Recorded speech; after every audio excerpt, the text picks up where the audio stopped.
All right, we're good to begin now. Good afternoon, ladies and gentlemen. Welcome to the virtual event providing differentiated customer experience through NxtGen prepackaged omnichannel commerce solutions. Organized by CXM Event in partnership with SAP and Sapours Technologies Private Limited. I am Nisha and I will be your host for today's session. On behalf of our partners, SAP and Sapours Technologies, and the CXM event team, I would like to thank you for joining us today. A few pointers to make the most of this session.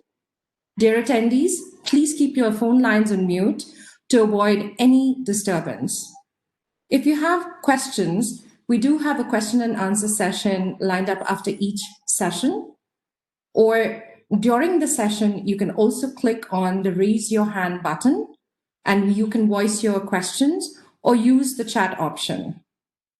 If for any reason you get locked out, are unable to hear or see the session, please log off and log back in again. Without further ado, let's begin the session today. As Mr. Thalia will not be able to join us, I would like to apologize on his behalf for his absence, and we will be moving to the presentation session on our agenda today. I would now like to welcome Mr. VIPIN RAMESH KILLEDAR, who would be presenting on what should be the benefits and features of next generation commerce solutions. A quick introduction to VIPIN. He is the co-founder and director for commerce solutions at Sapours Technologies Private Limited. He heads commerce, implementations, and deliveries for Sapours across all geographies. As part of the leadership team at Sapours, VIPIN works closely with industry leaders, as well as subject matter experts to provide high-end technology solutions to improve customer experience and support large implementation programs. He is also responsible for new product offerings and drives internal adoption of emerging technologies at Sapours.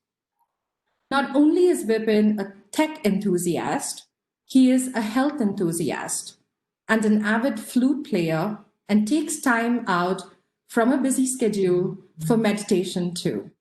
Over to you, VIPIN. Thank you very much. And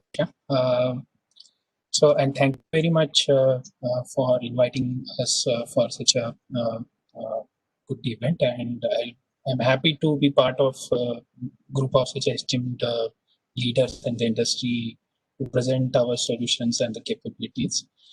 Without further ado, I will jump on to the presentation and we can start from there. Let me know once you can see my screen. Sure, sir.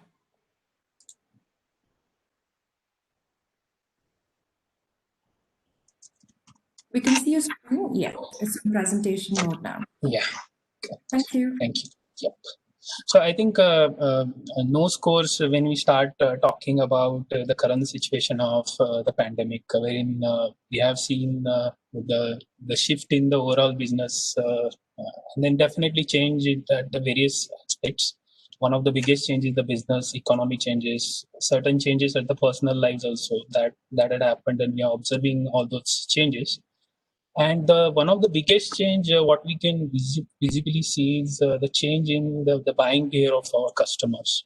So that is like a pretty visible if we see any facts and figures, some of the facts and figures which I'm presenting here, which talks about close to 65% of the people are now shifting to online purchases.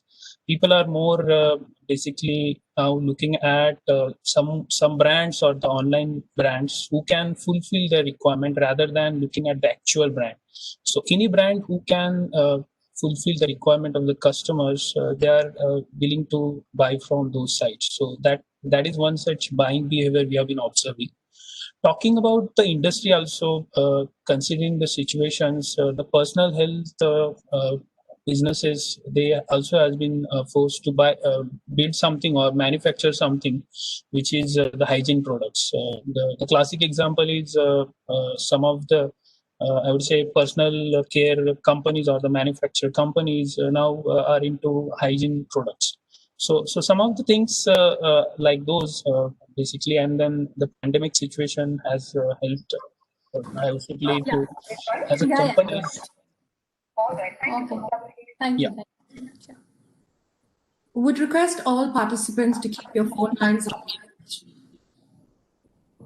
Thank you so much. I'm so sorry about that, VIPIN. No, that's fine, absolutely fine.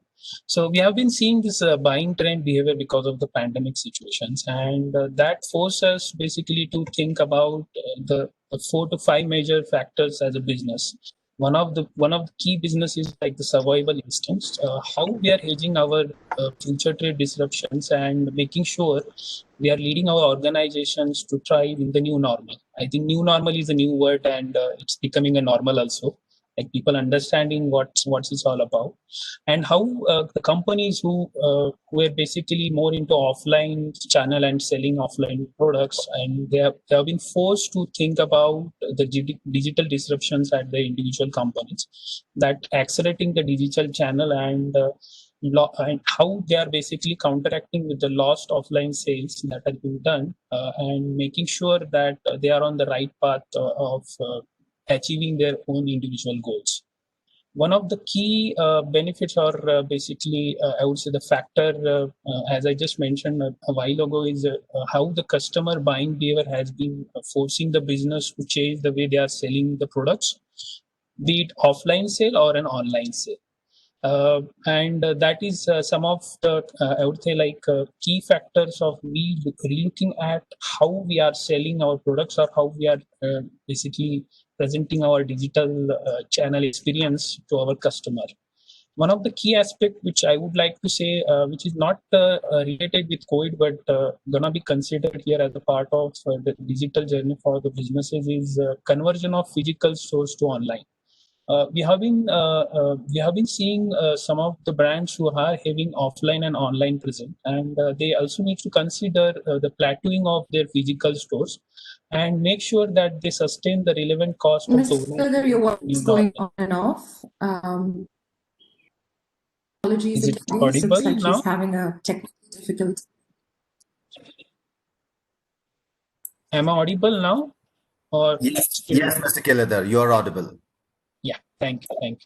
Yeah, and the most important thing is about how we are bringing those innovation imperatives at our businesses, wherein like we are bringing in the key value features like contactless delivery, flexible store availability, digital price labeling, and etc.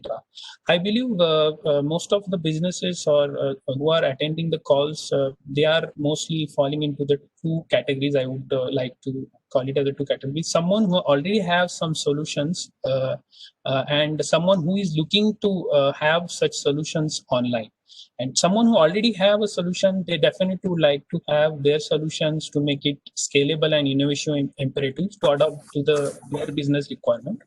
And someone who is looking to implement this solution, they definitely would like to implement that quickly, and let's say have it in a week's time available to their customers, and then build on top of those requirements. So these are some of the business needs, I feel, as per the current situation, that basically forcing businesses to think about the way they are selling their online offerings.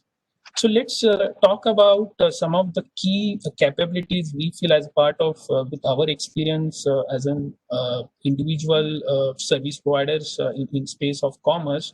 What should be the key business capabilities that next generation commerce solution should possess? One of the key business capabilities I feel we should have is to be available 24/7 across multiple channels. So that has becoming an, I would say, key aspect of the commerce solution or any online solution, to be available online, and definitely to be able to fulfill the capability across multiple channels. So that again is one more important, I would say, features that the next gen commerce solution should be should have. The second one is the personalized and connected customer experience. I think a lot of people would have been talking about it, wherein like we should possess a personalized and connected customer experience by providing them a promotional content using the next technologies like AI ML to have a contextual offerings to the customer based on their past buying behavior or certain behaviors they are being showcasing across different channels of the same business. So these are some of the key aspects which the commerce capability should possess, definitely. One more aspect which I think we have been observing with our implementation partner for commerce was a lot of loads on the backend customer service agent has been observed, specifically for two major reasons: checking the order status and the inventory availability of the certain products. So these are some of the mundane tasks we feel which could have been easily addressed by technologies like AI ML, wherein like we have an online buddy which can basically cater such requirements online, and the customer service agent can focus on the key aspects of growing business or handling or providing a better customer experience to them. So such capabilities as a part of the online commerce helps customers to get a better customer experience, and the customer to be happy and get the response quickly and maybe available 24/7, because these bots are available automated online, so they can basically cater to your requirement anytime. And I think we have been observing this behavior on most of the online offerings for various customer related fronts, wherein they have these chatbots implemented for certain key, I would say, like mundane tasks which can be easily catered by those chatbots. So one of the key capability as a commerce company to online has to be having the capability of online buddy, which can automate some of your self-service tasks. The one more topic which is centralized, I would like to talk this as a last and the second one is adopting the latest buying trends and behavior, which we have been talking about, having contactless delivery, mobile enabled purchase enables, or real-time tracking of your orders and all. So those are some of the key features which will along with integration of a social media login or a loyalty wallet. This is one such important feature the commerce solution should have, because if you are offering your solution across multiple channels, and customers are willing to pay at once and buy at any other channel or any channel. So like buy, let's say, I would say like pay once and buy anywhere kind of a behavior, wherein customer can buy or like purchase some gift cards or and then use those gift card across multiple channels. That is one of the key feature which we should have. The very last, I just kept it last, is this is something I would say has been observed considering reduced workforce at a lot of places for the customers who are selling offline also, and the pricing model mostly depend on the availability of the product. And we have been observing a stiff, I would say, decrease or increase or fluctuation in the supply chain model for most of the businesses, and that is linked with the pricings of the product. And the offline businesses has to change the pricings of their product very frequently. So, and most of this mode of operation is happening is manual operation, wherein the customers, basically the sales representative at the shops or the big stores, they are basically changing the pricing of those models manually. So we should have an option wherein there is a centralized option for managing the pricing and promotions across multiple channels, wherein you can also change the labels of the products tagged with the promotions. So that is something very important feature we feel the commerce solution should have, wherein on a click of one button, their pricing for different models across online and offline channels should get changed.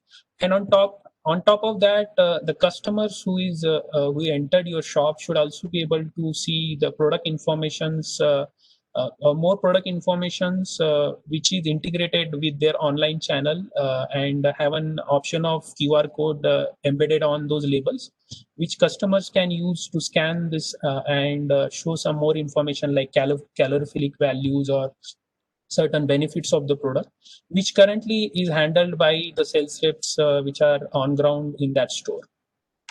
So not only these, actually, there are many such capabilities like the ability to scale up quickly, or ability to handle multiple geographies, or how quickly you can implement the solutions across different offerings of the business or across multiple geographies. So these are some of the key capabilities which we need to possess as a part of the next generation commerce solutions. So we were talking about the features, definitely, but we need to also calculate or measure the effectiveness of those using certain key KPIs. So I've just listed on some of the key KPIs which, with our experience, feel that should be used when we measure the effectiveness of the commerce functionalities or commerce tool what we have as a part of our offerings. So some of the key KPIs like increase in the conversion rate, how we are making sure there is a reduction in the customer service agent time interactions, how quickly your customer service agents are able to fulfill the queries of your customers, or there is no interaction at all between customer and customer service agent, but someone is taking those as a part of the automated chatbot offerings, so that the customer service agent is free enough to handle certain important tasks for the business. Then increase in the average order value, I think everybody knows about it. Decrease in the cart abandonment rate, or increase in the web traffic. So these are like traditional key KPIs which are required to realize the effectiveness of the commerce features on the site. And then all these KPIs basically will help business to understand the effectiveness of their offerings, what they are providing to their customers. Here would like to talk about this all showcase. There is definitely a need about the next generation, I would say, a solution which is available 24/7. How can we make it available 24/7 is basically having something as a cloud offering to the customers, and which is very highly extensible. Why highly extensible? Because different commerce solutions should have an ability to integrate with different systems, and the commerce solution as such will be effective when it can easily talk to multiple systems in the landscape, like a payment system, be it a backend ERP system, or like you have systems wherein like a commerce system should easily talk to your marketplaces in case you have offerings through the marketplaces and all. So we definitely need these above outcomes. Business will need to draw a commerce roadmap which will be help them in the short term, medium term, and long term. So talking about the next, wherein actually we have kind of, with our experience, talk about having an option wherein the need of an hour for the businesses who wants to come online or wants to have a digital presence is follow this model wherein like they build something which can be used by their customers. They can engage with the customers, and the customers can transact online, wherein the business must have functionalities has been implemented, and which is again optimizing the overall cost for their customers. Moving further, we would definitely need an option wherein we providing a customer a personalized experience, which basically helps us to engage with the customers, and which will trigger a new revenue stream for us. The ultimate goal for us definitely has to be provide a customer a wow experience of our offerings, and using the disruptive technologies and the advanced insights and analytics, build a lifetime value relation with your customer. So this has to be an end goal. And with our experience and with the kind of pre-packaged solution we are talking about, we feel that the customers can be onboarded within weeks' time. And moving ahead, we can have the personalized offerings in certain weeks, and then look for expanding the businesses on the platform what we have built as a part of build and boost phase to grow further. With that, we would like to introduce at Sapours, we have been always working closely with the customers to provide a solution which will help them to solve their problems quickly. And with our experience of working closely with the customer and understanding their key capabilities and the key challenges what they are facing in in the current situation, Sapours, we came up with two accelerators, which are based on Spartacus, which is SAP's next generation accelerator technology, which is a headless commerce technology, and which is sitting on top of SAP's next generation commerce accelerator or commerce cloud offerings, with SAP offering on the cloud solution. So these are some of the benefits which we have been observing for some of our customers for which whom have implemented this particular accelerator, wherein we have seen like a reduction in the implementation timeline and the cost, and we could onboard them quickly with the set of features what we have built as a part of our accelerator and set of the features that are available as a part of SAP Commerce Cloud offerings. And with some of the customers for which we have implemented, we have seen a major reduction in their customer service agent, I would say, time with their actual customer. They could resolve their customers very quickly, and some of the key mundane tasks, as I mentioned, could basically be automated using the AI ML technologies. So would like to, as I said, like the accelerator what we are talking about, pre-packaged for us, which is suitable for various industries starting from grocery, food and beverages, apparel industry, electronics, jewelry, furnitures, and personal care for that matter. So these are some of the key industries for which the accelerator can be built in or like can be useful, and whatever features and the benefits which we were discussing can easily be basically suiting. So just to list down some of the key benefits and the features what the accelerator will give you, and which are some of the key features and the challenges which we have been observing. Some of the key challenges I would like to say is like having an SAP conversational AI chatbot which can solve your I would say in the mundane tasks, and like having an option of closing and starting a store from the backend system. Considering the COVID situation, luckily now that time has been passed in, like wherein we don't see any major I would say major lockdowns, but there are small lockdowns based on certain areas. So in case of major lockdowns, the store are not able to fulfill the requirements. So how can you make sure that the customer gets the right set of information? Then promotional offering is one such feature which we have been talking.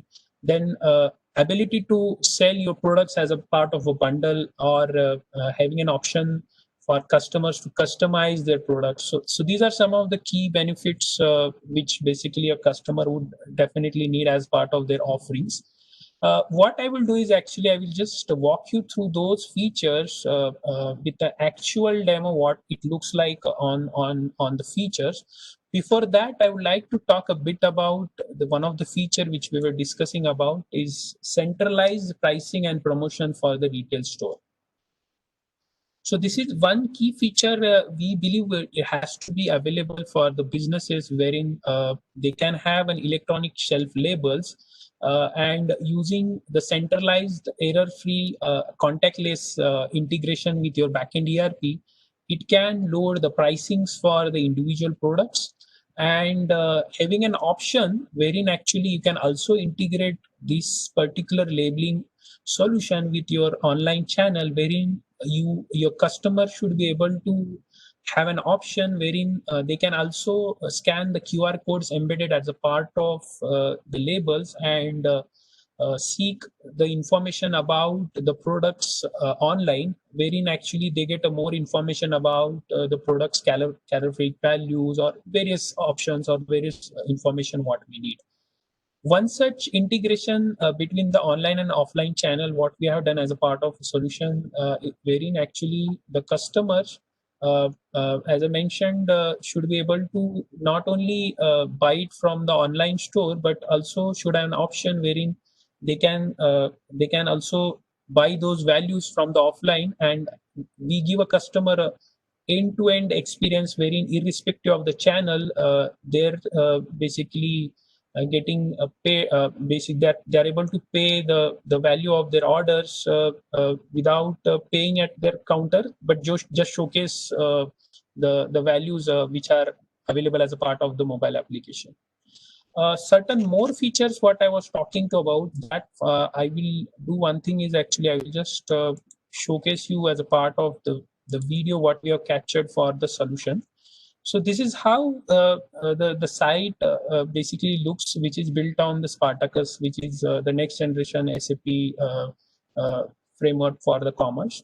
So as a part of the solution, we have built 3 different reference sites. One is suitable for grocery, another is food and beverages, and the second one is something similar to Domino's, wherein you can customize the pizzas and buy those pizzas online. And then you have an option wherein you can sign in with the options like the Google and Facebook, which is a mandatory for nowadays for almost everyone, wherein like you log in with the customer's Google account or a Facebook account for that matter. And on top of that, if you have certain mandatory information which required for your business to be captured by your from your customer, you can provide those information like the gender information, date of birth. If you feel it's mandatory for a business, you can provide certain information. And based on that, you can then provide them a custom, personalized or contextual experience. They can also select a default store of their liking, which is near to them. And based on that, we can showcase them certain features. Like I have logged in now, I can see the feature like the one which I was saying, like the feature. One such important feature which we need as a part of the solution offering is having a scheduled delivery. Customer currently don't want to come to the shop, or they should know that when their delivery is going to be delivered. And as a business also, we just also need to know that what is our capability in terms of delivering those deliveries of our order and when can we deliver.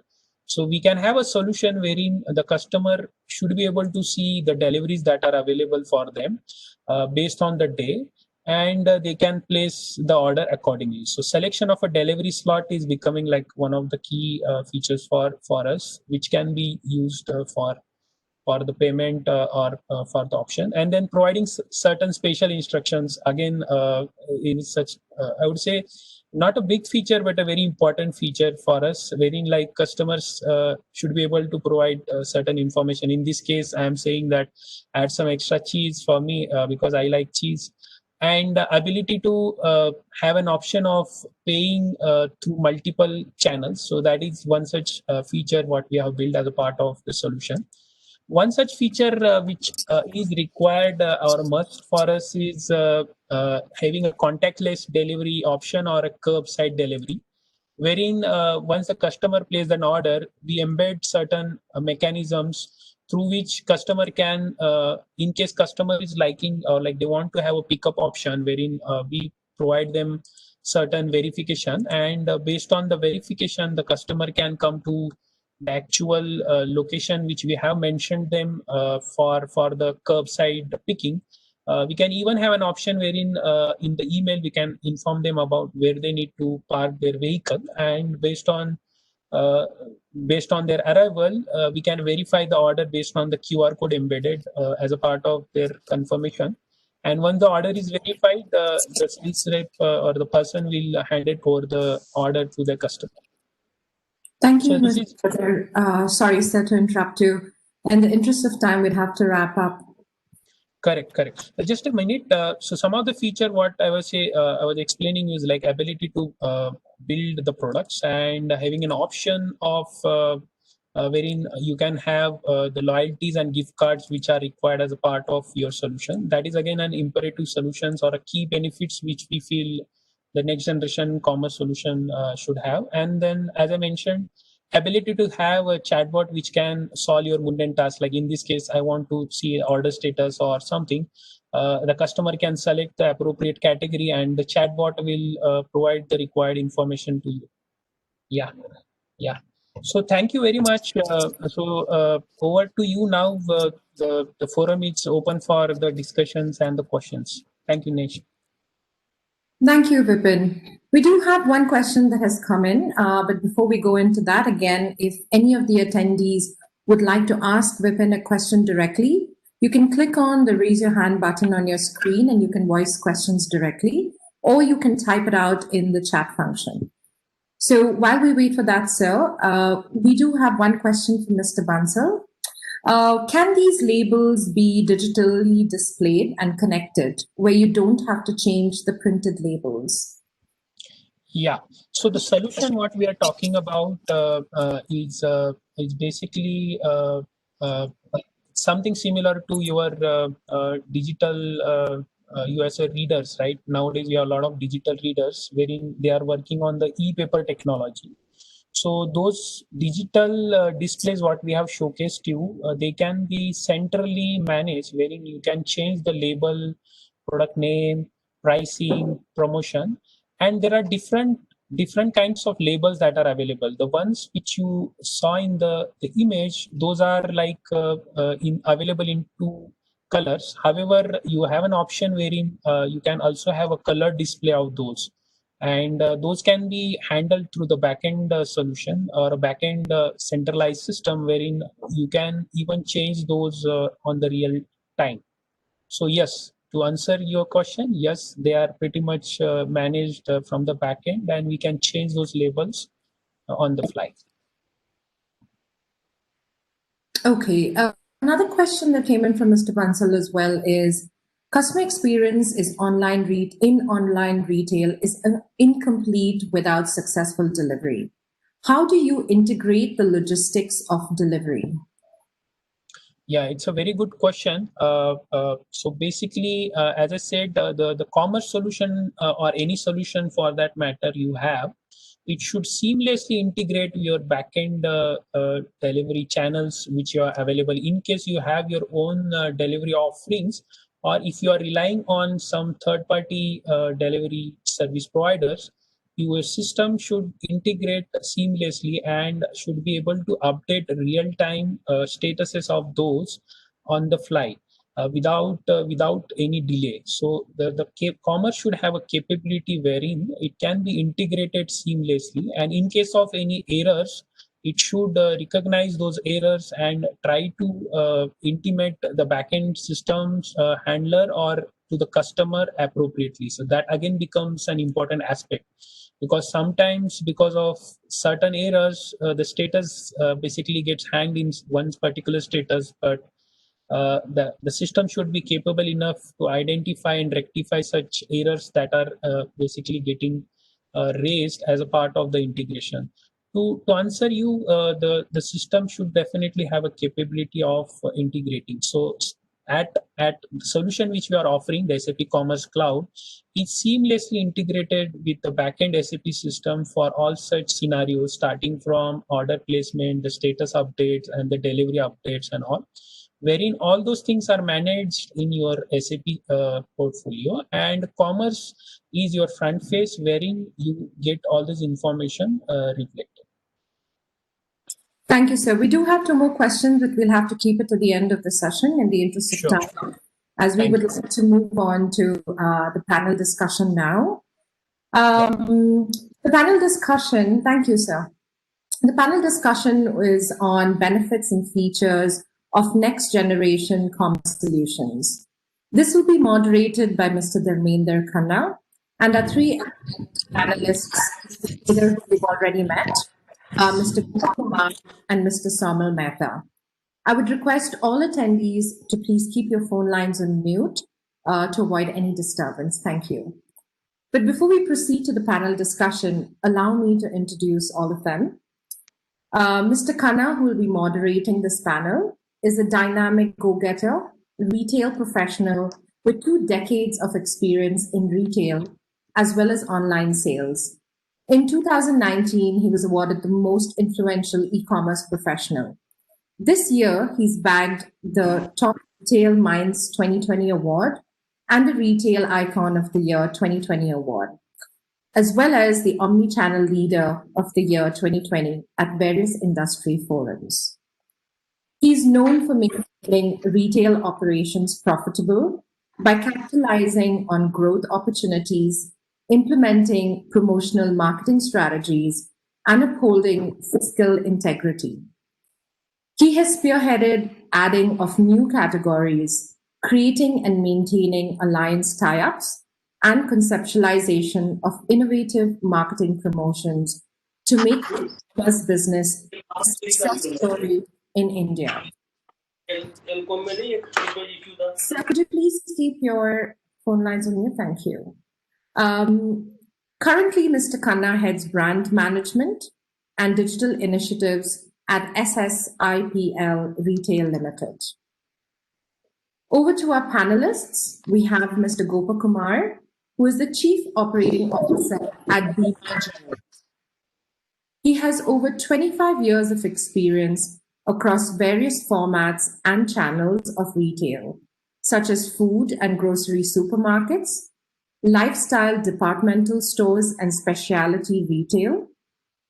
And in his various roles, he has managed large-scale business operations across multiple geographies, managing large teams of sales, operations, marketing, merchandising, and business development.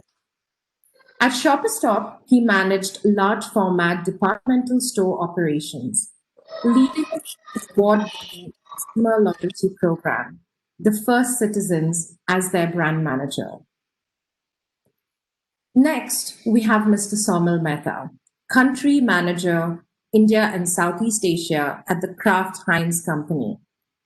With over 15 years of experience in managing business, from junior to general management levels, he has worked with iconic global and Indian brands like PepsiCo, Samsung, Pidilite, and Crompton Greaves, which led him to his current assignment at the Kraft Heinz Company.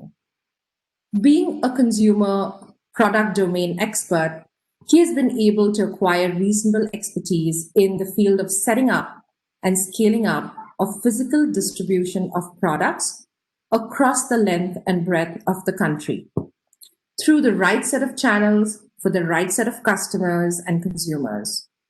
While that is being achieved, the cost to serve remained optimized.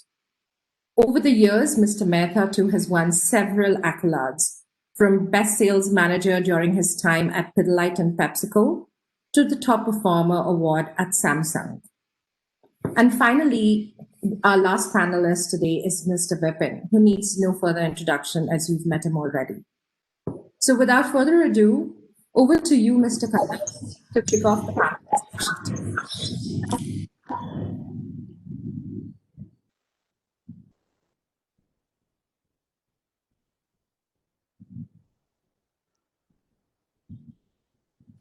Thank you, Mr. Nisha. Yeah, I thought there was an error in my audio.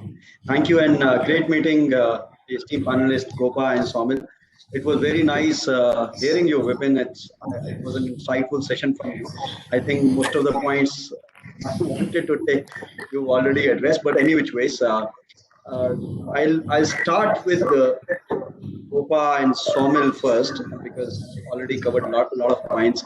See, I'll start with the problem statement. The pandemic COVID-19 happened at a time when everyone in retail was just infusing fresh merchandise for the new seasons, for the new ranges were launched around the same time, and suddenly there was lockdown. And when the unlock happened, that was also very sporadic. It was almost at a time when there was no festive season. It was on the mostly on the clearance side, and what retailers and brand like yours and ours had a choice was to make the products available on various channels, along with what we currently or traditionally we used to service. And then came the need of omnichannel. I would like to know from Gopa and Sommel the need for a pre-packaged omni-channel solution or a multi-channel solution. What would be your take as a need as of now?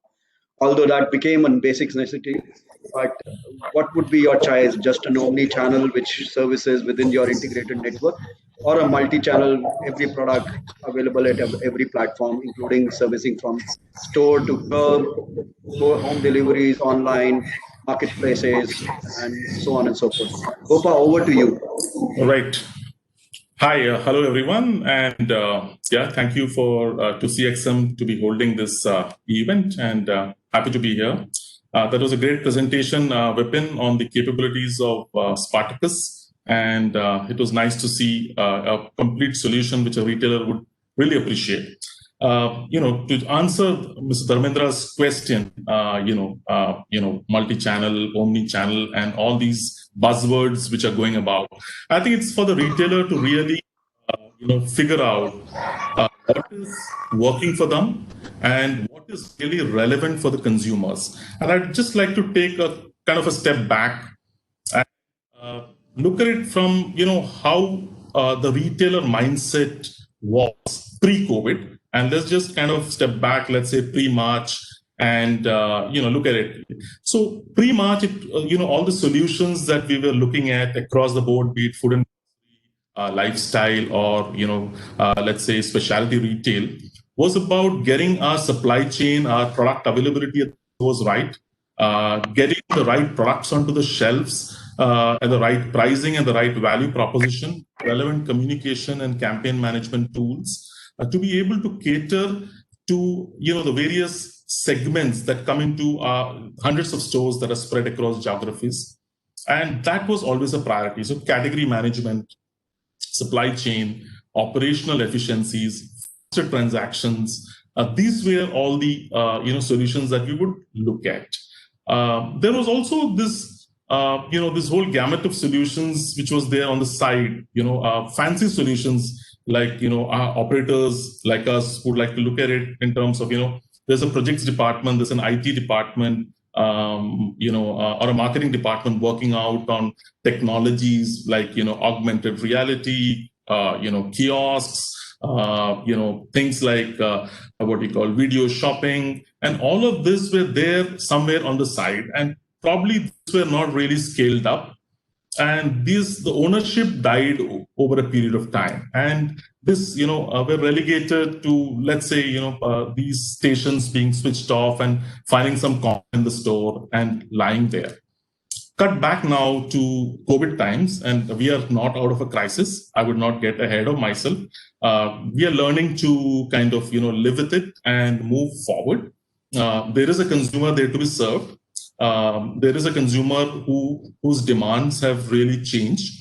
And consumers are sort of looking at, comfort brands, brands which they trust, brands which they could go to. And that's really relevant when you're trying to offer things like contactless shopping, things like, contactless payment, things like curbside pickup, and all of these things where there's an element of trust. And that helps brands like us and brands who have been established over last, year, decades or so, to be able to cater to these consumers far more easily.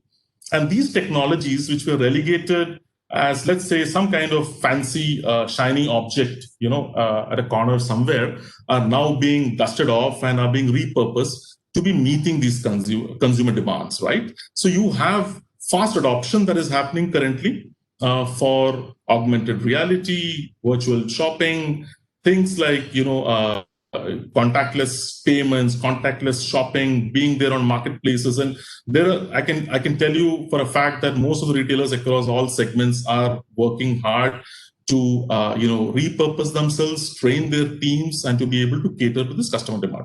Now, to specifically answer what Mr. Dharmendra kind of raised, like I said, it's about what works for the retailer. I think consumers come to us for a particular set of merchandise that they're looking for, right? It has to be relevant. Certain merchandise, because the store sizes are what they are, and you can only put so much inventory into a store, you would need to extend those lines now to be able to have, let's say, in-store catalog, things like that, which would, endless aisle as a concept is something that retailers are, obviously offering in-store, and you could click and pick or click and get it delivered, and things like these are definitely finding a lot of relevancy. It's not just that in the time of safety, consumers are looking for the touchless shopping, and if you could have things like virtual try-ons, all of this also are making a lot of impact, and technologies are being adopted. So for us, typically what works, we think it's going to be omni-channel approach. Definitely touch and feel is important, layered on top with ability to deliver it to consumers' homes and ability to service beyond certain geographies would really help. So I would say, omni-channel and pre-packaged solutions, if they're available, plug and play, and to be customized to the jewelry retailers or to any retailers, pain points, would find a lot of takers.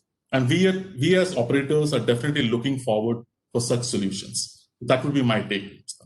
Exactly, Gopa. As you said, pre-packaged, just because there is time to go to market, the need and urgency is very limited right now. And the ideal solution is to have a pre-packaged solution rather than developing something from scratch.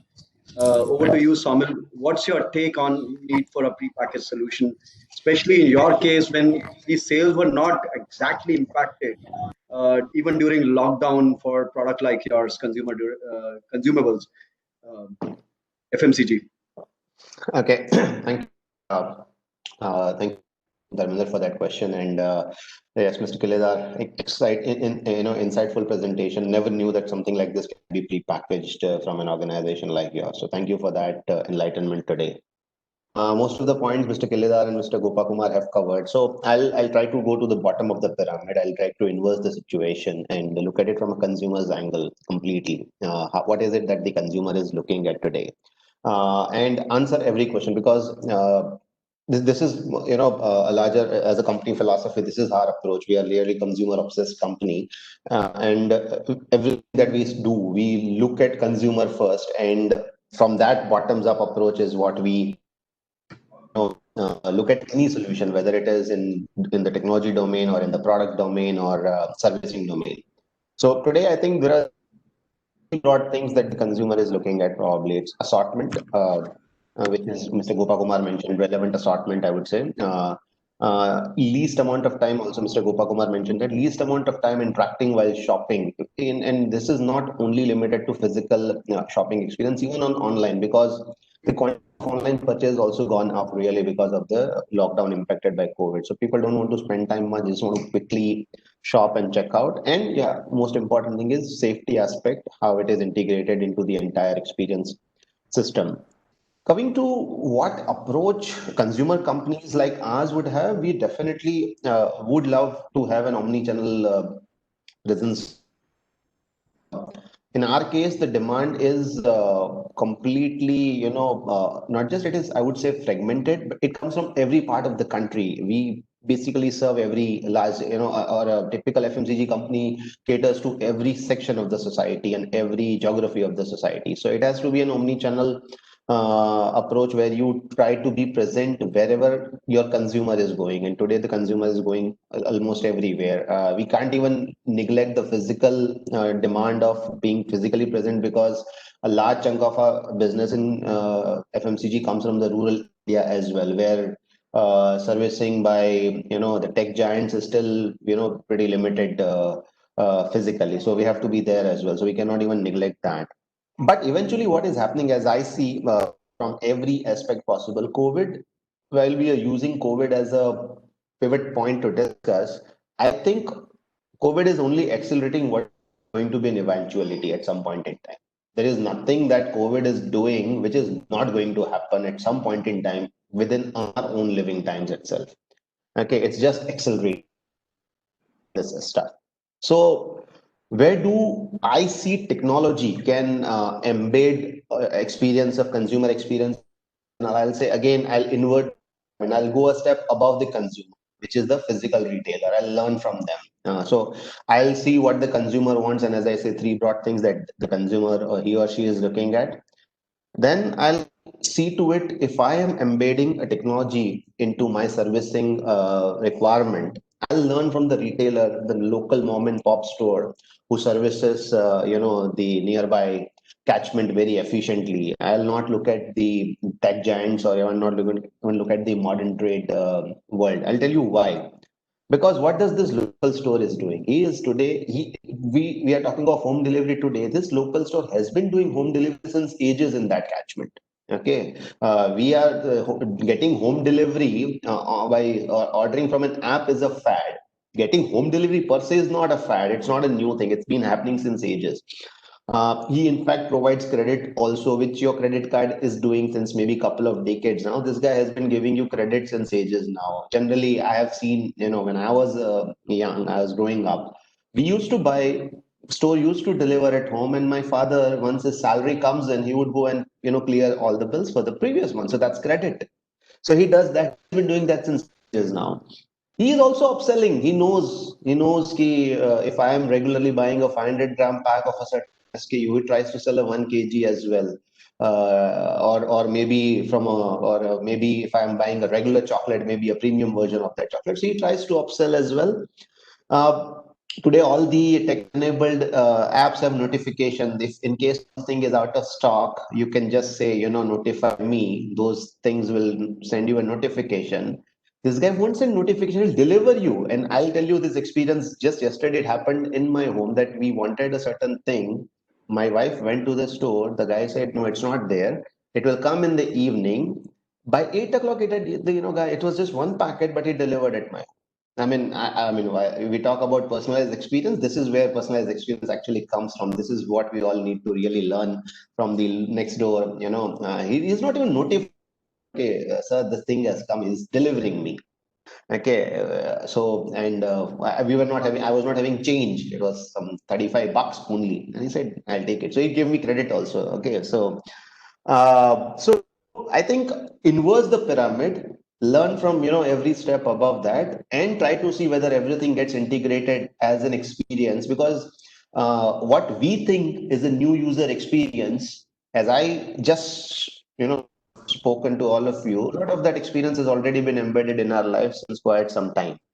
Last point, we all talk about solution that information technology based or internet based technology can provide to us. But there's one solution that is in a physical format, which the country like India needs really radically to upgrade and upscale fast, is physical logistics solutions. Because and I'm sure people in retail industry, people like Dharmendra, Gopa, all of you would realize, and you would be feeling that thing that end-to-end logistics solution is something. Because in a country like India, and I handle other Southeast Asian countries like Vietnam and Sri Lanka, Bangladesh, and even countries like Cambodia and Myanmar, Laos, and even Brunei. So all these countries have very negligible logistics cost. Compared to India, the percentage of in my COGS, the percentage of cost of logistics is pretty high. So somebody needs to really work on how to optimize that physical logistics cost, not just the technology enablement, so that bottom lines also can improve. Sure, thanks, Sommel. I'll have an add-on question to you, Sommel and Gopa. And VIPIN can add on the element solutions available. During lockdown until now, there has been a lot of new advents of categories. There are a lot of loss of sales opportunity. In your case, restaurant business was a huge, and that's being impacted. I think till now, people not stepping out and dining out much. They still want home deliveries, and probably the consumption of your B2B channel products would have declined drastically. Gopa, in your case, there are no gatherings, there are no weddings which are happening. So the product requirement from your case would have been impacted a lot. In our case, during the lockdown, there was zero sales, and I think most of us, except Heinz, where your product was still in availability and demand, and people were cooking new dishes every day. So there was a lot of demand for specialty product like yours. The solution product brands like you would have thought of that other audience can think of. We as the retail partners sold gift voucher during the lockdown period, which helped us have additional cash flows during the zero sales period, and have assured sales now post lockdown as well. What are the solutions you're out of box thinking, Gopa, you, Sommel, and within the technology solution that you may be providing around this same, which others can learn from? Gopa, can you? Yeah, sure.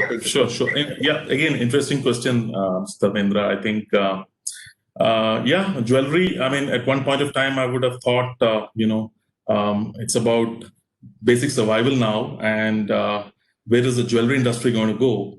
And prior to this, I was with the food industry with Future Retail, and I know my colleagues there, what they have been through to kind of set up the food delivery models and work through this crisis. And here I was in the jewelry, the other end of the spectrum, really. But interestingly enough, jewelry is a part of our culture, just like the food that we consume. And, the cultural aspects cannot be really ruled out, right? However, we were faced with some unique issues. It was just not about being able to open our large stores and operate them. It was about, will consumers come in and visit us, one. Second, in terms of the price fluctuation in jewelry. Look, the whole shutdown, lockdown, when it happened, March 22nd, 23rd, to the time when the unlock happened, the jewelry prices had gone up by about 40%. So if any of you had invested in jewelry pre-lockdown and had been sitting pretty at home, you would have taken home 40%. But if you missed that opportunity, you missed the opportunity, right? So yeah, so that was one there. So we thought of that as an opportunity again, and we said that, look, an interesting data point came to us. We have this alliances with some of these matrimony sites, right? And we found things coming in. One is that parents were anxious to get their kids married off, right? And there was a 30% increase in for registrations in this matrimony sites. So this was a data point which came to us, and we got that feeler that, look, we can get a campaign out there for marriages, right? We can make packages out there, relevant data, analyzed, and getting it out on the digital path, and getting it out to the consumers, and to tell them that, hey, we've got a fantastic solution. Bima has been a 96-year-old brand, trusted over the years. So comfort brand, like I mentioned earlier, consumers would make a beeline for you. And your voice as a leader in the South Indian market that we operate in, largely in Dubai, we have stores in here, would make sense to these consumers, right? And in South India, the gold consumption per capita is the highest. So here's a data point which gave us an insight. Here's a relevant solution which was kind of put out there. And then there was this whole problem of gold prices go up, go down, and it's, anybody's guess in that sense, or is the London, LME exchange that you follow, and you get those insights. So we came out with a gold price protection plan, right? Which was that, weddings are going to happen. It's just the uncertainty about, large gatherings and things like that. So we came out with a price protection plan wherein we said that, look, lock in with 10% of the value of what you intend to buy. Let's say you're going to buy about 10 lakhs worth of, golds and diamond or whatever, and just pay 10% of it now. You can fix the price with us. And if the price goes higher, you still get the lower rate of today. And if the price goes lower, you anyway get the lower rate, right? So a relevant data point showing that a large ticket billing that is for us with a very pointed communication going out to the consumers, using digital in a big way, using our own large base of consumers. And I can tell you WhatsApp and SMS has really worked like never before for us with the kind of hit rates that we've got. We've managed to put it out and we've managed to lock in consumers now for, for the next 3 to 4 months. So we have schemes of 1 month, you can lock in the rate, pay 20%, you can lock in for 3 months, 30% you can lock in for 4 months. So till December, Jan, we've locked in consumers. That's really helped. We've been a market leader in that. And the weddings definitely are happening. And the one more interesting insight that I want to share is that consumers, because of the small gatherings, which Mr. Dharmendra mentioned, the ticket sizes have gone up because now they are not spending so much money on, the band baja and, the other things. Let's say the international holidaying or whatever it is. So we got this insight from our employees and at the stores who told us that, they are buying more than they used to, the per grammage, per average ticket size, average weight per consumer, all of this has gone up. So we then interestingly came out with a slab up, slab level kind of a promotion. The more you buy, the more benefits you get, and all the other things that come along with it. So all of this helped us to go out of the market, to innovate and pivot on the fly, and to be there and run a profitable business. Even though we lost out like everybody on those 2 months of shutdown, we've been a little better off due to all of this, quick, let's say, execution that has happened using digital channels very fast to reach out. So yeah, That's our situation. Interesting. Sommel, in your case, although the demand was always there, the availability was there, but you lost a lot of opportunity on the beauty channel, restaurant, and other businesses. Any digital solutions that you may suggest which can help you, or any industry as a whole? So two things. You're right. But a significant chunk of our business, as they say, Horeca or food service or SaaS channel, which was zero. So that is a huge chunk of our business, not just in India, but globally and even in Southeast Asia. It's a huge chunk, which has almost, and I don't know when it will be back. It is, people are saying that it's restarted, but that part of the industry or that part of the economy is still not started yet. I would say it is still zero. So that's a huge chunk. Now, what we realized is that, and this is not, I would not say, again, to be honest, as I said earlier also, I'm not a big technology per se. I'm a big fan of what is it that the consumer is saying.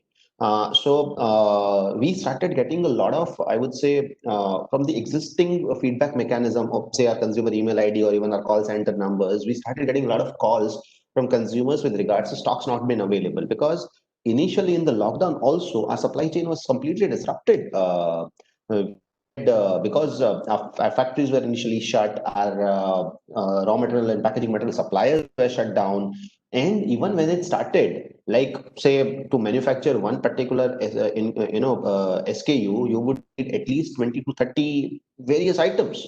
Now all these suppliers that you have, might not everyone open on the same day of unlock, and even if they open, they might have labor issues also. So a lot of these things, to give you an example, while unlock has started somewhere in June, I can say that we are still limping on our ramping up on our, I still don't have a buffer stock of even 1 month to service. Okay, so that's the kind of situation we are in right now.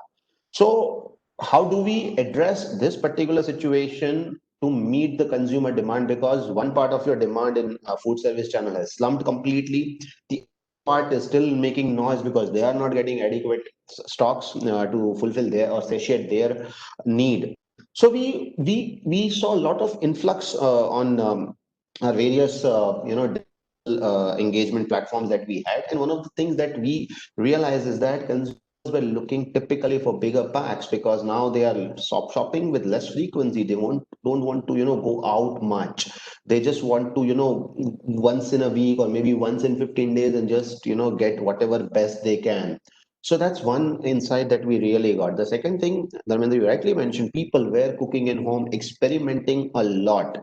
So in that context, some of the products that we generally don't associate, much to retail consumer sales, started getting response on some of those products as well. And again, for us, it is still ramping up as a work in progress, because as I said, we still don't have a 1 month stock also in the ecosystem. So that is another we got, insight. How to leverage on that? Again, you obviously digital will get you targeted reach. What is the content as a brand? What is the content for us? For us, people know what we sell as a product. They know how to consume our product. So we don't have nothing new story to say. The only thing we can engage is how to enhance the various cooking or culinary skills that the consumer would have.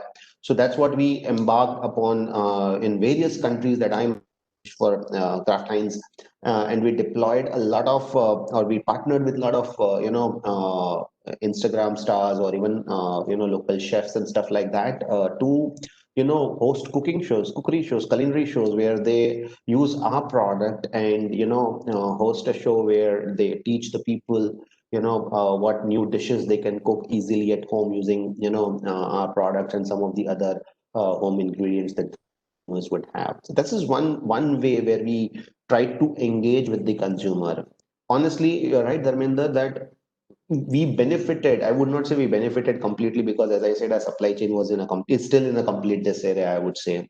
But our business was more on the the demand was much higher than what we could supply. So we are gathering some of these insights, because these insights with regards to enhanced cooking at home and habit buying bigger packs. These are some of the trends that we see are going to stay for at least like 1.5 years, or till the vaccine, actually is there and life is completely back to normal. And some of these things will offset our loss of business from, Horeca. So as I said, listen to the consumer, be obsessed with them is something which has really helped us. And technology will give you all the feedback today from whatever you want to get feedback as well.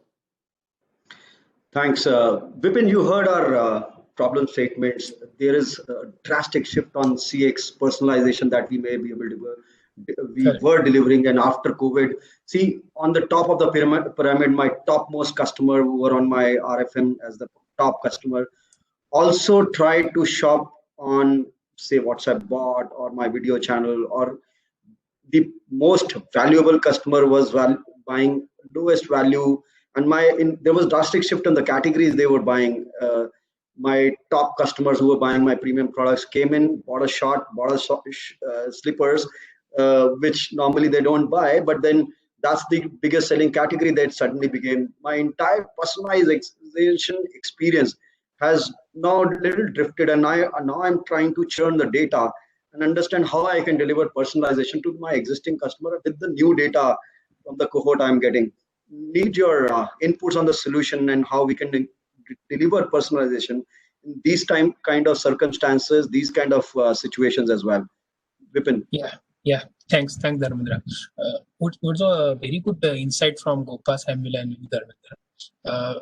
Good to hear about some of the actual cases which are using the data points to solve, especially very interesting mention from the Gopa about the marriage thing. I could correlate those things easily. And same about the Samuel, wherein actually I myself started following some of the channels wherein cooks are basically using some branded products of some company, and then they are preparing certain stuffs which I myself have tried a couple of times, I'll be honest. And talking about technology, actually a couple of things which we have been observing is the channels, basically the supply chain related challenges which the companies facing. Some companies was already having the commerce offerings, and they are looking at basically they never look down at like having a scalable solution, and sudden changes post COVID, actually they have to make their solution scalable so that the customers can buy in numbers. So that is one thing which we have been observing as a part of the implementation, wherein like from our customers, we are getting a lot of requests wherein they want their solution now to be scalable. Before they had some numbers or figures in mind wherein like they used to feel that, okay, that is the number that they should scale up for now. But those numbers for the future now becoming like a present state, wherein like they should support a big number of customers, especially for the online channel. And one good important point mentioned by Sommel was, I would say, one factor which was never been considered like one of the, I would say, premium while we basically provide the solution was the average order value. And in our case, what you just mentioned, Samuel, is pretty much we could also observe with our analytics, wherein actually we could see the average value for the customers are getting higher, and the number of orders are maybe getting lower. And then that again can be one more factor. So we have been observing this behavior also, wherein like the customers are like buying like once for a month or like say maybe a quarter sometimes, depending on how government gave the directions about the lockdown. And there was, I would say, it was more a human factor tagged with the technology while we provide a personalized experience. I would like to say this, wherein like there was always an uncertainty, like when the new normal or the normal things gonna come, and then we always buy more stuff than we need. And I think we can correlate this especially for the grocery stuffs which are pretty much required, and the businesses in the grocery can correlate wherein like people, even if we don't want, they have been buying stuffs for the future. considering the uncertainty. So providing a personalized experience for such kind of a behavior, honestly speaking, will be little challenging when we want to use the technologies what we have in hand, because we never consider that, I would say, the personal aspect while providing a technical solutions, because our predictions or the solution basically tagged with a normal behavior of a human, wherein like you're gonna buy certain stuffs based on the normal behavior. Here it was like an addition of such uncertainties which tagged. But to answer your question about how we can still provide the personalized behavior, I would like to say the businesses with the technologies, like one of the technology I think Gopal also mentioned about is having an embedded solution with AR VR, which in like the customers who doesn't want to go the actual shop and buy certain products, wherein they want to buy contactless, wherein they can try on certain things and get a satisfactory inputs and then buy then and there itself rather than interacting. One such important solution I have been observing is like I would say like in similar case of personalized buying is like a one-on-one sales representatives, wherein like you can have a video call with the sales representatives. They can walk you through the shops in case you have big showrooms. Currently, even though they are open, not many are basically going and buying stuff. So maybe you can have an option wherein a technology where you have a like your sales rep get a call based on the customers selects a nearby store, and the sales rep basically with the video conferencing, like the way we are talking, they showcase certain products, and then based on certain selected products, he can courier them or hand it over to the customer. Customer can try it out, and based on their buying, they can return the remaining stock. So some such personalized, I would think like going beyond technology, wherein like technology is pretty limited, or available technology can still be leveraged for such kind of, I would say, buying options for the customer, but that will give them a personalized experience. I like say personalized, I like more than personalized experience, what Samuel was mentioning, like he got the delivery without asking. So that is something I think we need to do as a part of yeah, Vipin. So you mentioned about virtual trial rooms, and that's helping, especially in jewelry industry, getting the optimization of your jewelry part is little easier than the complex product like a sari or a kurti or other categories. Obviously, the best solution on personalization is a culinary expert talking about the food products. See, there is a lot of shift in the kind of demand also, and the kind of solution. What would be the kind of, so we see a lot of consumers preferences also changing. How do you see is the best way to keep your customer engaged? They're not stepping out. They probably have bought 30 days back. They would probably try to come back after another 40 days. We will still like to keep them engaged with some kind of an information, some new products, some new offers, like Gopa said, the buy at a current rate, and the appreciation of the gold is still taken care. These kind of communication is awesome. And you as a solution provider, can you give an insight on what would be the best way to keep your customer engaged in these times? On all kind of matrices in RFM, and the customer who's still on not came to you after the COVID, after the lockdown, is still hesitant, generally would have come back at least in 3 months. How do you still keep the customer engaged?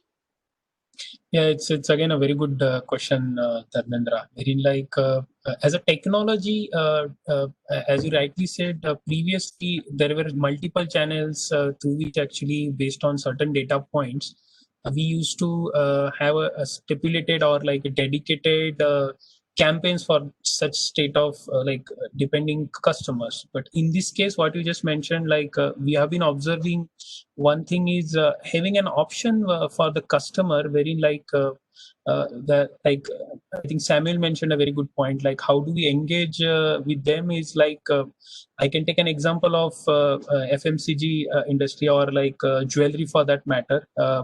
So currently what is happening here is they are buying for certain stuff, especially for the FMCG, what you just mentioned.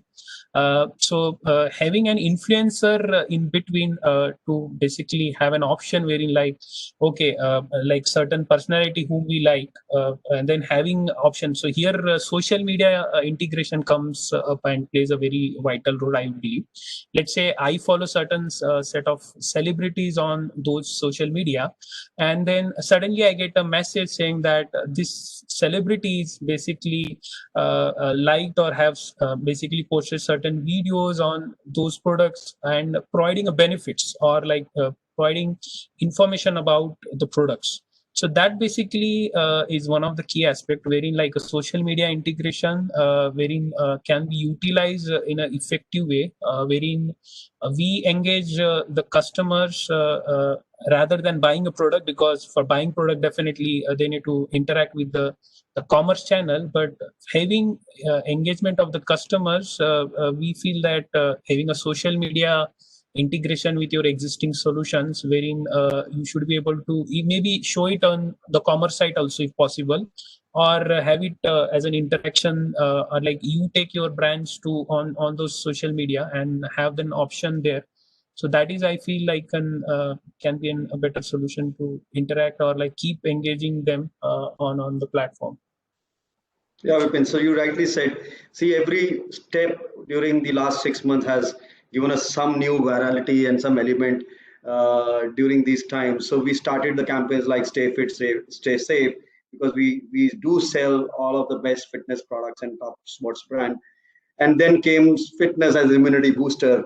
And something like weird Binod became viral a few weeks back, and everyone started, including Paytm, changed their social handles name to Binod. And what becomes so interactive in these times and how spontaneously you adapt to them also becomes very critical in these times. And you have to be very fast, very very smart to keep adopting all that what is happening inside at the industry, and eyes and ears open. Gopa, your views on how, and you mentioned the price support or price guarantee scheme. Any other element that you see keep the customer engaged during that time, because the weddings will continue to happen and the jewelry will keep still in demand. I only see one, I don't know whether it's a problem for you or not, but a lot of businesses are facing biggest problem is inventories. For you, in case it is a good problem to have because the price has gone up. How do you still try to keep the customer engaged and make sure you still have decent cash flow coming into the business from the month? Right, Dharmendra. I think it was about understanding the broad headline would be understanding the customer sentiment and really having your ears to the ground and being able to look at data meaningfully. And you've got so much of data points which give you information, and being able to really dissect that and to have that kind of segment it and have relevant communication going out to consumers, because look, the footfalls have really died across all formats, right? There's no running away from that. Yeah, be it clothing, grocery, or even retailers like us.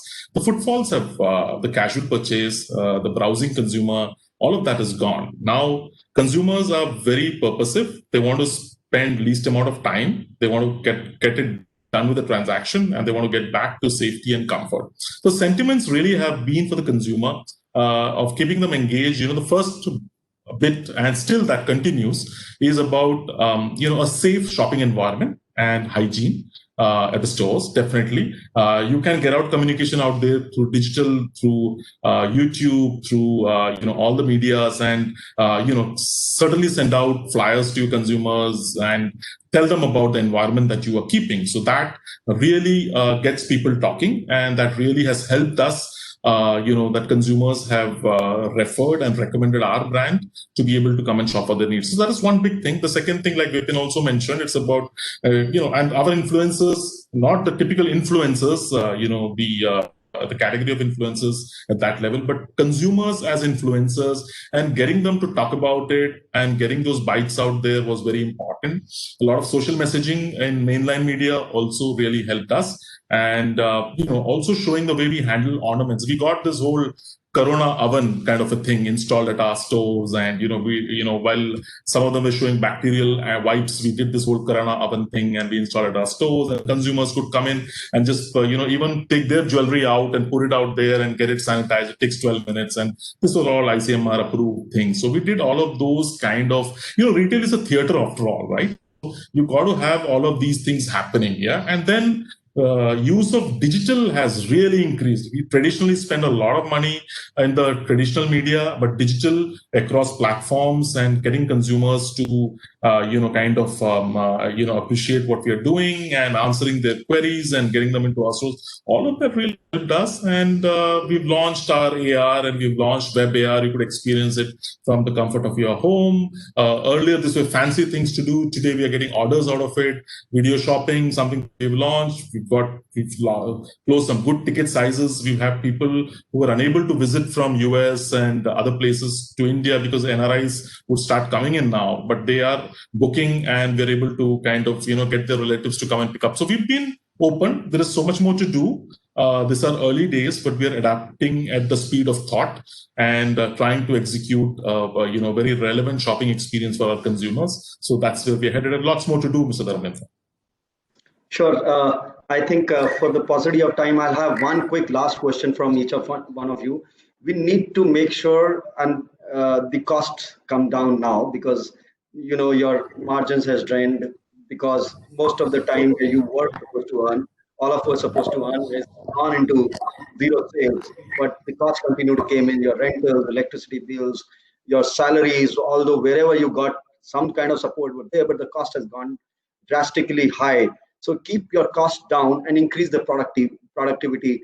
VIPIN talked about bot-based solutions in engaging the customer to keep the cost under control and still being in touch with the consumers.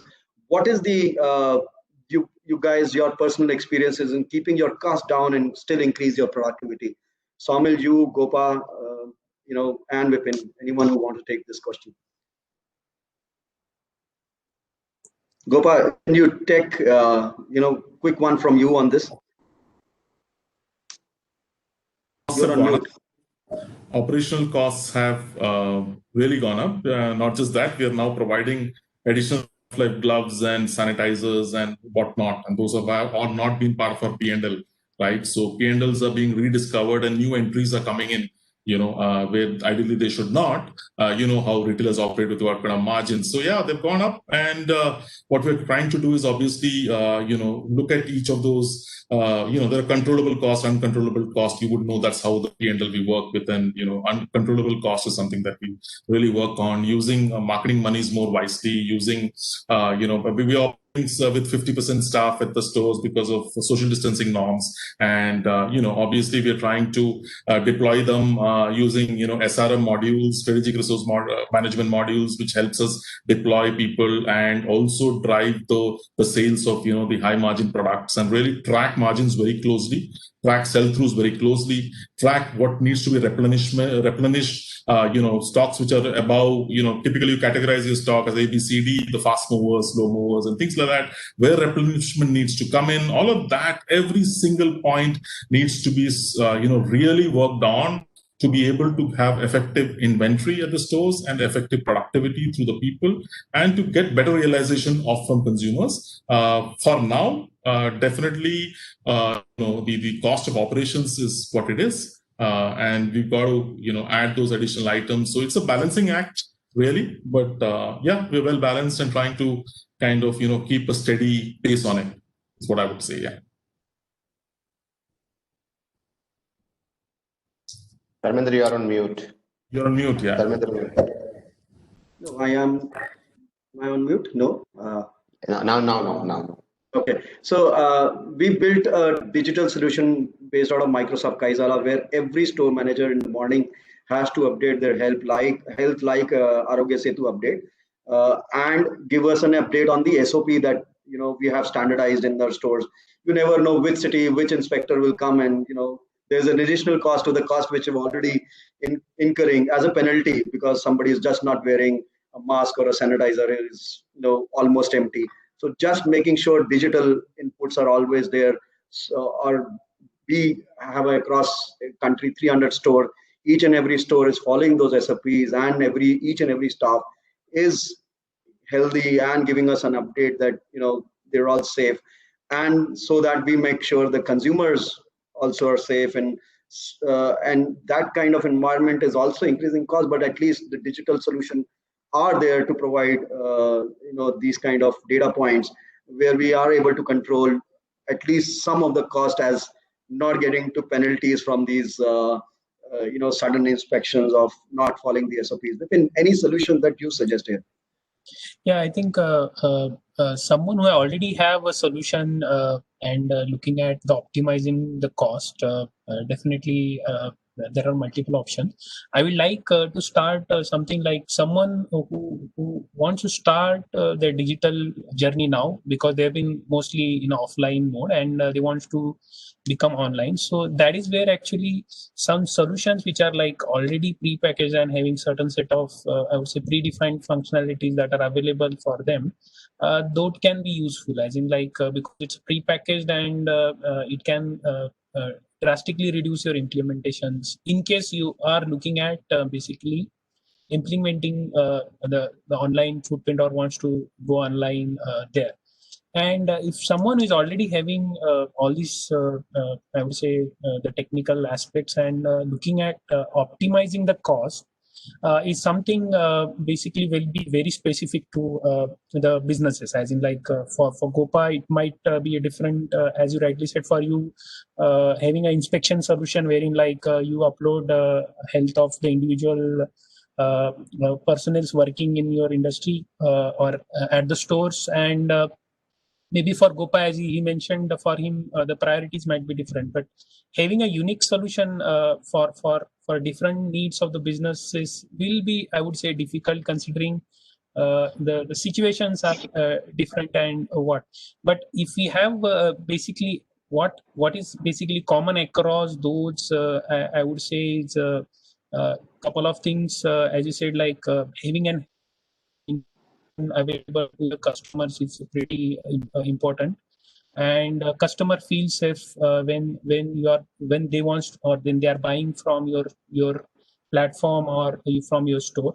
So having such health related information available to customer, having a solution which in, like as you rightly said, those information is available with you, but let's say that is also published through some channels to customers, like you are going to this particular store and there are, like, say 5 personnel who are on ground and their health information is like this much, and they have been tested, let's say 5 days back or 2 days back. So that gives a confidence for the customer also while they are entering in the shop. Specifically, that is required for the offline mode, wherein customer has been given an assurance that their safety is the prime concern. And I think for personalizing experience, I think safety is becoming, and hygiene, I would say, like will be the top spot, especially for the customers. Yeah, so besides the salesmen or sales staff's expertise to sell and knowledge about the product, their concern and their SOP following on the for the health and hygiene is also has become one of the standard aspect or very important aspect. I think we have some time for Q&A. I see only one question where it says, not sure if jewelry can be considered as an investment. People buy jewelry paying high labor cost and they don't redeem, just hoard it at home, and thus, in my honest opinion, it's a dead investment. Mr. Raju Nair, I think you've not interacted with women at your home. Ask them. Every woman considered that as an investment, and just not the fashion jewelry. But Gopa, would you like to take that question? Some people still see that it's not an investment. Well, we would like to sell it to the women as adornment and to the men as good investment in a relationship, also in the metal, right? It's a multi-purpose product. So all you guys out there, if you want to keep your better half smiling and keep them well adorned, please do buy. Coming from the investment perspective, gold has only appreciated. All right, and it keeps appreciating. There are these blips which goes up and down, so there's no issue with that. And diamonds also are a good investment. You get good resale value for diamonds, provided you buy good quality, VVSI, high quality diamonds. And so yeah, when it comes, I think he's mentioning about making charges. Depending on the karigari, the work, it could be from a basic, a machine made, which would be very low, wastage. Which is then chargeable, to handmade jewelry, which is unique, as women would love it. And I think Nisha would agree with me on that. Yeah, and they would like to have that unique pieces. And 80% of the people shopping at our stores are women, and men are generally standing by and enjoying a good cup of coffee, hoping that, that's happening. But as far as to really seriously look at it, post-COVID, if you saw international news in China and Hong Kong and all of these places, there were a lot of consumers going out and selling gold back, right? The old gold resale was happening. Right, so we expected, they opened up before us, so we expected that to happen in India also, but seriously, that really didn't happen. There was a upswing. Just to tell you, for any jeweler, usually somewhere between 30, 40, 50% of the transactions are old gold being, exchanged or cashed out. Some segment of that is being cashed out. Why is it being cashed out? Because it's appreciated to an extent, and they would really want to, use it to buy a plot of land, or for a kid's education, or in some cases for a quick medical emergency, which is it. These are the reasons, consumer insights, which are there, why jewelry is really cashed out, or it's exchanged, or whatever that is that happens with that. So yes, we to all of that, it's easy to walk in, always buy jewelry with a good bill, and ensure that you pay your taxes and getting it from the right sources. So it's easy, it's a good investment. By the way, gold coins have a very, very low margin, and we've seen uptake of gold coins going up by 400% post-COVID. People are buying gold coins, right? They buy coins, and there's hardly any making charges or labor costs, whatever is mentioned out there. So that's an insight for anyone who would want to kind of invest. We would prefer that you buy good handmade jewelry and give it to your better. Yeah. So as Gopal rightly said, it's an investment and relationship beyond the actual investment. I would like to tell you guys, around my marriage, the gold was 6,000 rupees per 10 gram, and it is almost 10 times right now. And I don't look that old. So it's not much time. It's only 10 years or 15 years maybe. And as Sommel said, the logistics cost is highest or higher in terms of our territory. The making charge on gold jewelry, I have shopped in a couple of countries, except Middle East. It's really, really reasonable in a country like ours. So I still think, we can still hold, and gold is always a good investment, at least in the Indian context. There's one more question which has come up. There are many brands that has come up during lockdown. You think they will continue to pose challenges for existing players? For example, Amul chocolate. Sommel, this is from your segment. There are a lot of new brands have come up. You see a lot of FMCG products. There is not a lot of food products which has come up. All of these are available on the shelf, and the easiest option right now they have is selling online. They are available in the daily needs shopping app. So and if they have been promoting well, or they have a better offer, customers are okay to try and experiment these products. And if the actually product is good, then customer becomes a fan of these. What are your views on this question? Mr. Mehta, before you jump in there, we surpassed, we've already half an hour over time. So we'd like to wrap up the session after you answer this. Thank you. Yeah. Okay. I'll keep it real quick. New products. Amul is a very, very exceptional example over here, because statistically, I think in last some 24 months, they have launched some 50, 60 SKUs, something like that. If any of us would have read their MD's, bites these days, Amul has been on a launch spree, and they have been doing pretty good. at that. A lot of Amul does is also, best out of waste. For example, the buttermilk that they sell was actually 100% waste of their manufacturing process of butter and cheese itself. So that buttermilk was actually technically going to drain, and at some point in time they decided to, rather than throwing it away, package it because it's a good quality product and they are selling it. So Amul is an exceptional example, but gone are the days for FMCG companies in general that a market leader would be around 35, 40, 45% kind of a market share.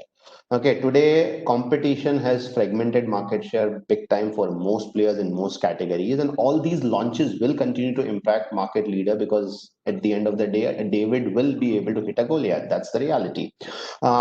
Today, so earlier, your number one player in any segment will be at say 40%, number two will be at 25. Today, a number one player will be at best be at 27, 28% market share, and number two will be egging on at around 22, 23% market share. So the gap between number one and number two and number three has been shrinking big time, and this is the phenomena. Omni-channel, multi-channel enablement, like what Sapours will make it actually easy for some of these new launches and new brands to challenge the Goliath. So Goliaths have to be nimble-footed, deploy these technologies, also do in and out. I'll give you a classic example, quick one. Why would Marico acquire a Beardo? I think they acquired it, right? Why? Because a behemoth like Marico might struggle to do an in and out like Beardo. But what would Beardo do? They'll manufacture 10,000 pieces through some third-party contracting, innovative product, good products, put it on an Amazon or a Flipkart, do a trial run, collect real-time feedback, improve on the product. From 10,000 pieces, go to 50,000 after improvement, again improve, launch 1 lakh. That's easy for them. So Goliaths have to be really learn from them to be nimble-footed. These competition will continue to impact, and people like Mr. KILLEDAR will actually help some of these smaller players and brands to, scale them. Thank you. Thanks, Nisha. You can do a concluding note. Thank you so much, Mr. Khanna. It's been a really engaging session, very interesting points that have come out. I'd like to thank everyone. Mr. Mehta, it's great to see that you're putting customer first and, using influencers in key markets. Mr. Kumar, I agree with you. Diamonds are my best friends as well as gold in all shapes and form. And Mr. KILLEDAR, thank you so much for sharing the Spectre? Spartacus. Yes, sorry. Spartacus is how it's driving the NxtGen customer experience. So we'd like to thank everyone, our partners, our speakers, and our panelists again for this session. If you would like to know more about SAP solutions, please feel free to contact CXM Events. We'd be happy to set up a session with SAP or Sapours Technologies for you. And have a great day and stay safe, everyone. Thank you. Thank you, everyone. Thank you, Nisha. Thank you, Gopa. Thank you, VIPIN. Thank you, Sommel. Thank you, Sommel. Thank you, everyone. Thank you, everyone. Bye. Thank you, everyone, for the session. Thank you so much.